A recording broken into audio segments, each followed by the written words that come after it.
Okay guys, in this video we're learning how to set dark theme to automatically when sunset to sunrise on Google Pixel 7a. Just to open your menu, just swipe up the screen, you can see here. Just swipe up the screen for menu, okay? And then you will find the settings application, you can see here. Open that, then select display and touch, okay? Then select dark theme. Then you can see option of scheduled, and there is option of sunset to sunrise.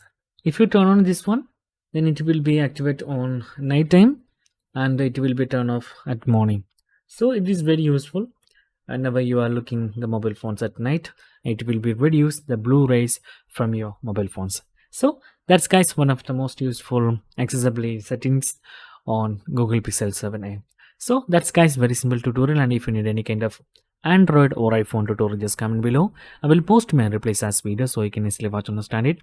And if you enjoyed this video, please like, comment, share and subscribe our channel for getting more videos like this.